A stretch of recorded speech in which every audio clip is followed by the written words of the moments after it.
Hi friends, ಇವತ್ತು ಬೇಗನೆ ಎಲ್ಲ ಕೆಲಸ ಮುಗಿಸ್ಕೊಂಡೆ. ಪಾಪನು ಕಳಿಸ್ದೆ. ಪಾಪು ಹೋದ್ಮೇಲೆ ನಾನು ಊಟ ಮಾಡೋಕ್ಕಾದು. ಅವಳು ಹೋದ್ಲು. ಸೊ ನಿಧಾನಕ್ಕೆ ಕೂತ್ಕೊಂಡು ಊಟ ಮಾಡ್ತಾಯಿದ್ದೀನಿ. ಅನ್ನ ಸಾಂಬಾರು ಮಾಡಿದ್ದೆ, ಹುಳಿ ಸಾಂಬಾರು, ಅದೇ ಮೊಳಕೆ ಹುಳಿಕಾಳು ಹುಳಿ ಸಾಂಬಾರು.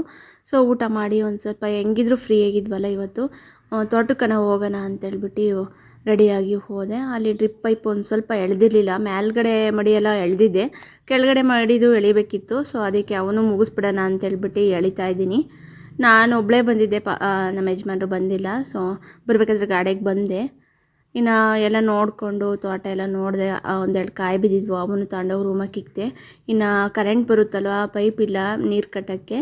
ಸೊ ಹಾಗಾಗಿ ನಮಗೆ ಗೊತ್ತಿರೋರ ಹತ್ರ ಹೋಗಿ ಕೇಳಿ ಇಸ್ಕೊಂಡು ಪೈಪ್ ಬಂದೆ. ಅಲ್ಲಿಂದ ತರೋಷ್ಟೊತ್ತಿಗೆ ಒಂದು ಸ್ವಲ್ಪ ಭುಜ ನೋವು ಬಂತು. 2 ಪೈಪು ಒಂದೇ ಸಲ ತಂದೆ. ಎಲ್ಲ ಮುಗಿಸ್ಕೊಂಡು ಬರೋಷ್ಟೊತ್ತಿಗೆ 4 ಮುಕ್ಳು ಆಯಿತು. ಅಷ್ಟೊತ್ತಿಗೆ ಪಾಪನು ಬಂದಿದ್ಲು. ಸೊ ಇವತ್ತು ಹೊರಗ್ಲಮ್ಮ ಎಲ್ಲರೂ ಸೆಲೆಬ್ರೇಷನ್ ಮಾಡ್ಕೊತಿದ್ರು. ನೋಡೋಕ್ಕಂತೂ ತುಂಬ ಚೆನ್ನಾಗಿತ್ತು. ಅಷ್ಟೇ ಇವತ್ತಿನ ವಿಡಿಯೋ. ಬಾಯ್.